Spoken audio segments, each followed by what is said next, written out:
हे mister Numan से और hubs की लेटेस्ट एपिसोड बहुत ही ज्यादा इंटरेस्टिंग थी और आज की इस वीडियो में मैं आप लोगों को बताने वाला हूं कि क्या बासित आगे जाके आयशा को तलाक देने वाला है। नेक्स्ट एपिसोड में एग्जैक्टली क्या होगा, कौन से इंटरेस्टिंग सीन देखने को मिलेंगे, इसका तो मैं आपको बताऊंगा ही लेटेस्ट वीडियो में। लेकिन उससे पहले आप लोगों के लिए एक बहुत ही बड़ी गुड न्यूज़ वो ये कि जो पिछले कई सालों से लोग मुझे कह रहे थे कि नुमान we really want to know more about your life, कि तुम किस तरह से अपनी ज़िंदगी गुजारते हो, क्या तुम्हारी डेली की एक्टिविटीज़ होती हैं। उसके लिए मैंने आप लोगों के लिए बना दिया यहाँ पर मिस्टर नुमान व्लॉग्स के नाम से एक चैनल। नीचे डिस्क्रिप्शन में आपको लिंक मिल जाएगा, उसके ऊपर मेरी पहली क्विक वीडियो भी आ गई है। लेकिन उससे ज़्यादा इंटरेस्टिंग बात यह है कि आज मिस्टर नुमान व्लॉग्स के ऊपर एक ऐसी वीडियो मैं लॉन्च करने वाला हूं जो कि डेफिनेटली आप लोगों की ज़िंदगी को चेंज कर देने वाली है। एक ऐसी वीडियो जो अगर आपने ना देखी तो शायद ज़िंदगी का एक बहुत ही इंपॉर्टेंट लेसन जो है वो मिस करा दो। तो भाई नीचे डिस्क्रिप्शन में आपको मिस्टर नुमान व्लॉग्स का लिंक मिल जाएगा।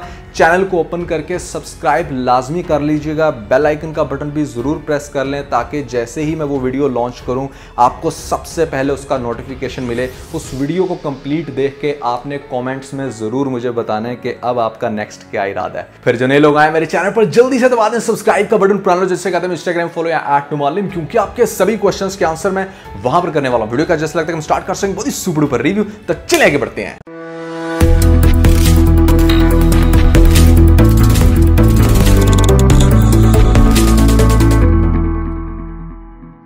सबसे पहले लोग मुझसे क्वेश्चन ये कर रहे थे कि क्या बासित का इतना हार्ड रिएक्शन आयशा के लिए बनता था या नहीं बनता था।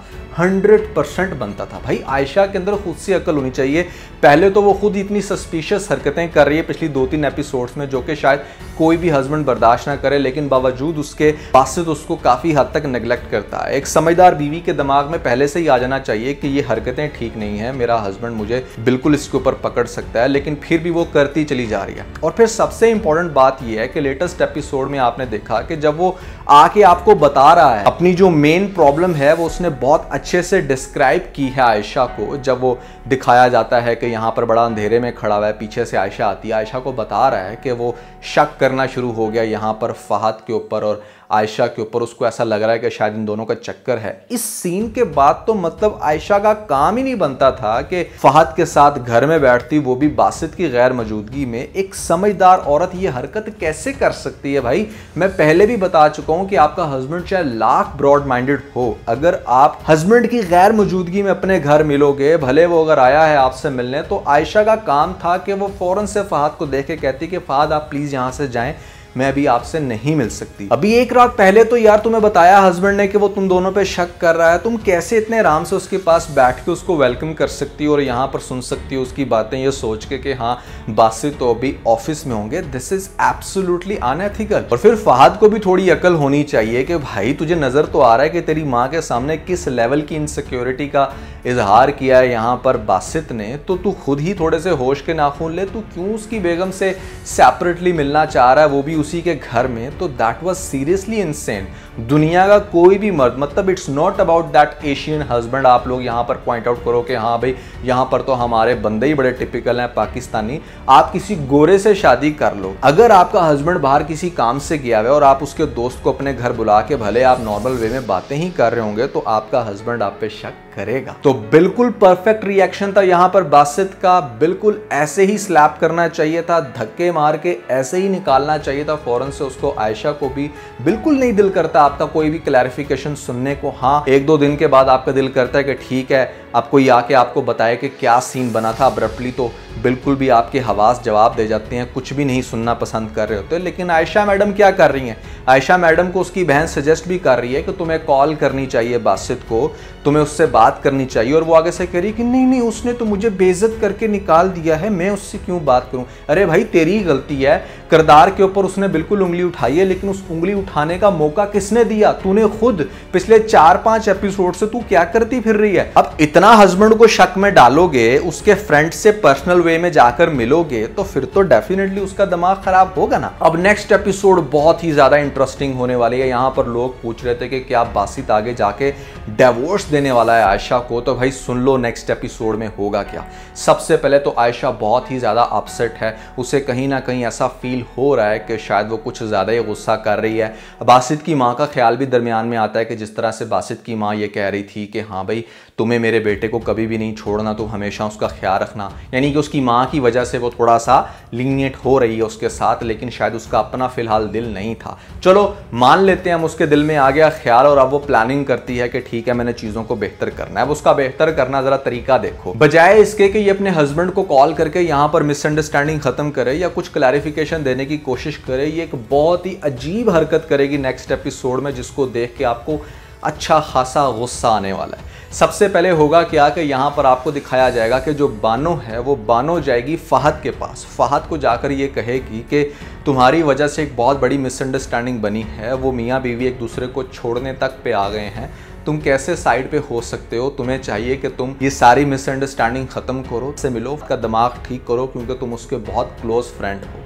तो वो उसकी बातों को बहुत अच्छे से सुनेगा और उससे भी रियलाइज़ होगा कि शायद कुछ बहुत ही गलत हो गया उससे और उसको ये मामला ठीक करना है। तो वो बानो को एक अच्छा सिग्नल देगा कि हाँ ठीक है, वो बासित से इस बारे में ज़रूर बात करेगा। दूसरी तरफ आयशा जो इतनी बैठी है पीछे से अपसेट हो रही है, अपने हस्बैंड से बात नहीं कर रही, वो हो सकता है कि यहाँ पर कांटेक्ट करे फहद को, अपनी अक्कड़ में आके देखो वो भी फहद को ही शायद बोल रही हो कि इस तरह से मैं आपसे मिलना चाहती हूँ और आपको मज़ीद कुछ एक्सप्लेन करना चाहती हूँ, या कोई भी ऐसी सिचुएशन दिखाई जा सकती है जहाँ पर ये बेवकूफ़ औरत अगेन जाकर बैठ जाएगी उसकी गाड़ी में, और उसकी गाड़ी में बैठकर बातें देखो किस तरह की करेगी कि हाँ भी बासित के पास वो सब कुछ है जो किसी भी लड़की को चाहिए होता है, लेकिन ऐसे में मुझे उससे प्यार नहीं मिला, ये नहीं मिला, वो नहीं मिला, तो मैं तुम्हें एक रिक्वेस्ट करूंगी कि तुम्हारा वो दोस्त रहा है, तुम उसकी ये मिसअंडरस्टैंडिंग खुद जाकर ख़त्म करो।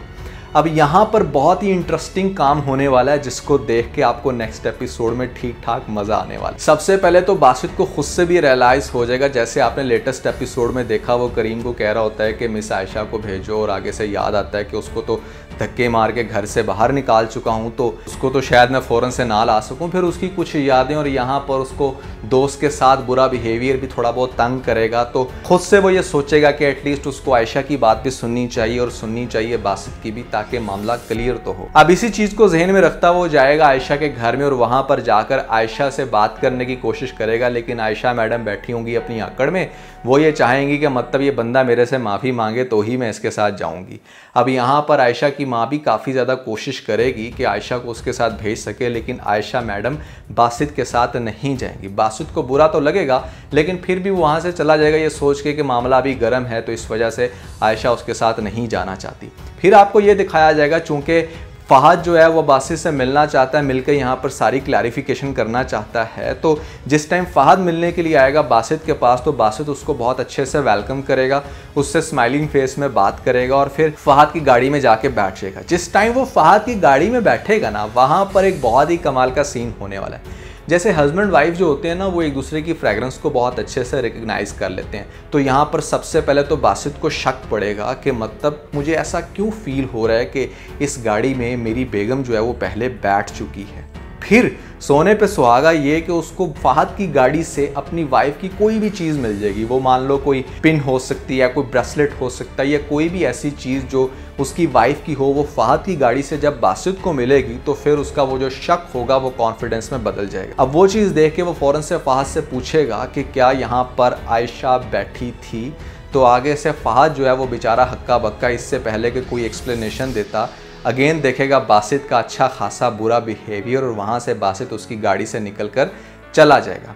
बासित सीधा आएगा अपने घर में, वो मेंटली बहुत डिस्टर्ब होगा। एक चीज़ जिससे आपको सबसे बड़ी इनसिक्योरिटी हो, वो आपकी लाइफ में दोबारा से होना शुरू हो जाए, तो कहीं ना कहीं आप इतने ज़्यादा एग्जॉस्ट हो जाते हो कि आपको कुछ समझ नहीं आ रहा होता कि आपने क्या करना है। अब ऐसी कंडीशन में आपको दिखाया जाएगा कि चूंकि वहाँ पर आयशा की जो माँ है उसको ऐसा फील होगा कि आयशा कुछ ज़्यादा ही एटीट्यूड दिखा रही है, मुझे बासित के पास खुद से जाके दोबारा रिक्वेस्ट करनी चाहिए कि वो आयशा को एक्सेप्ट कर ले, मैं उसे खुद इस घर में ले आती हूँ, उसे आने की ज़रूरत नहीं है। ये बात करने के लिए आयशा की माँ जिस टाइम जाएगी बासित के पास, बासित से बात करने लगेगी कि वो मेरी बेटी के ऊपर गलत शक कर रहा है, इस तरह की वो नहीं है, तो आगे से बासित चूँकि पहले ही आग बगोला है वो फ़हद की गाड़ी में होने वाले सीन की वजह से, तो वो डायरेक्टली यहाँ पर आयशा की माँ को कह देगा कि आप यहाँ से जा सकती हैं, ये मामला अब ख़त्म हो चुका है, आपके घर डिवोर्स पेपर आ जाएंगे, मैं अब आयशा के साथ मज़ीद नहीं चल सकता। अब ये सुन के तो डेफिनेटली बहुत ही बुरे तरीके से शॉक होने वाली आयशा की माँ, जब वो घर आएगी आकर आयशा को बताएगी तो आयशा फिर चीखेगी, रोएगी, चिल्लाएगी, हर तरह से वो अपसेट है, लेकिन ये नहीं कर रही कि किसी तरीके से खुद से आगे बढ़ के जाकर बासित की जो मिसअंडरस्टैंडिंग है उसको वो ख़त्म कर दे। यानी कि ये होता है ना कि आप अपने ईगो में आके अपने ईगो को सिर्फ प्रोटेक्ट कर रहे होते हो, अपनी सेल्फ रिस्पेक्ट को पता नहीं क्या समझना शुरू हो जाते हो, ये नहीं सोचते कि यार हमारा रिलेशन ख़राब हो रहा है मिसअंडरस्टैंडिंग में, वो कभी भी क्लियर नहीं करनी। ये एक बहुत अजीब बात है और मेरे ख्याल से लेटेस्ट एपिसोड तमाम कपल्स के लिए बहुत ही लर्निंग पॉइंट ऑफ व्यू से इंपॉर्टेंट है कि यहाँ पर किस तरह से कोई छोटी सी बात जो आप अपने हस्बैंड के साथ शेयर नहीं करते वो कैसे आगे से वर्स्ट कंडीशन क्रिएट कर देती। मैं यहाँ पर तमाम लड़कियों को ये सजेस्ट करना चाहूँगा कि भले कोई भी बात है, चाहे वो कितनी ही छोटी क्यों ना है, आप एक प्रैक्टिस बनाएं अपने हस्बैंड के साथ शेयर करने वाली। जब आप छोटी से छोटी बात भी अपने हस्बैंड के साथ शेयर करते हो ना, तो ओवर द टाइम उसके माइंड में खुद ही कॉन्फिडेंस बिल्ड हो जाता है कि ये औरत मेरे से किसी भी किस्म की कोई भी ऐसी बात नहीं छुपाती, चाहे वो अच्छी हो या बुरी, तो वो आपके ऊपर ज़्यादा ट्रस्ट करता है। ये की है जो मैं आप लोगों को देना चाहूँगा। खैर, इस सारी कंडीशन के बाद यहाँ पर बहुत ही ज़्यादा अपसेट होगा बासित, और बासित का दिखाया जा सकता है आपको नेक्स्ट एपिसोड में हो जाए एक्सीडेंट, यानी कि जिस पॉइंट पर उसने डिवोर्स देनी थी आयशा को, वहाँ पर जब उसका एक्सीडेंट हो जाएगा तो एक हेल्थ कंडीशन दिखाई जा सकती है कि वो बड़ा अपसेट है और फिर भी वो नहीं मिलना चाह रहा आयशा से। आयशा को पता चलेगी ये बात कि उसका एक्सीडेंट हो गया, लेकिन वो उसे अपने क्लोज नहीं आने दे रहा। और ये भी हो सकता है कि एक्सीडेंट के बाद भी जिस टाइम दिखाया जाए कि आयशा को तकलीफ़ हो जाए, हॉस्पिटल में जाकर उसकी हेल्प करे या जो भी उसकी तीमारदारी करनी है बेगम होने की हैसियत से करे, तो वहाँ पर फिर शायद कुछ एहसास हो बासित को कि अगर इसको इतना ही प्यार है फ़हद से, तो ये मेरे पास इस टाइम क्या कर रही है। और फ़हद भी कहीं ना कहीं उसको दोबारा क्लियर करने की कोशिश करेगा सारी सिचुएशन। लेकिन देखेंगे नेक्स्ट एपिसोड में। एक चीज़ तो मैं आपको पहले भी बता चुका हूँ कि तलाक वाला सीन शायद ना हो, सेपरेट ये लोग रहेंगे, एंड तक रहेंगे, लेकिन आगे जाके जब तक फ़हद बेचारा शादी नहीं कर लेता ना, तब तक ये मामला रिजॉल्व नहीं होने वाला। और मुझे ऐसा लगता है कि फ़हद बहुत ज़्यादा इंटरेस्टेड है बानों में, तो जब ये सच्चाई सामने आएगी तो शायद फिर यहाँ पर बासित का जो दिमाग है वो बेहतर हो। तो ओवरऑल काफ़ी अच्छी एपिसोड थी। आप लोगों को कैसा लग रहा है हब्स ड्रामा, ज़रूर बताएगा नीचे मुझे कमेंट सेक्शन में। लास्ट में दोबारा आप लोगों को रिक्वेस्ट करना चाहूँगा कि मेरे व्लॉग चैनल का लिंक आपको नीचे डिस्क्रिप्शन में मिल जाएगा, और आज जो वीडियो मैं उसके ऊपर लॉन्च करने वाला हूँ वो बहुत ही ज़्यादा क्रूशल होगी, बहुत ही ज़्यादा आपको वहाँ से सीखने को मिलेगा टाइम टू टाइम जो कंटेंट आने वाला है। और मेरी लाइफ के बारे में अगर आप कुछ मज़ीद जानना चाहते हो तो that is the best place जहाँ पे आप मेरे साथ ज़्यादा अच्छे से इंटरेक्ट कर सकते हो। तो भैया डिस्क्रिप्शन में आपको मेरे व्लॉग चैनल का लिंक मिल जाएगा, लिंक पे क्लिक करके चैनल को सब्सक्राइब करके बेल आइकन का बटन जरूर दबा लीजिएगा ताकि आपको सारी अपडेट्स टाइम टू टाइम मिलती रहे। तो आज के बस इतना। अगर आपको इस वीडियो के अंदर कोई एक पॉइंट होता है आप वीडियो को लाइक जरूर कीजिएगा और अपने दोस्तों के साथ ज्यादा से ज्यादा वीडियो को शेयर करने की कोशिश करें, स्पेशली उन दोस्तों के साथ जो पाकिस्तानी ड्रामास के बहुत बड़े फैन है। वीडियो अच्छी लगी तो सब्सक्राइब बटन के ऊपर जरूर क्लिक कीजिएगा और कमेंट सेक्शन में मुझे अपना फीडबैक देना मत भूलिएगा। और ये सारे काम करने के बाद आप बेल आइकन प्रेस कर लीजिएगा ताकि लेटेस्ट अपडेट आप लोगों को सबसे पहले मिल सके। इसके साथ में बहुत सारा ख्याल रखें। Stay motivated and God bless you.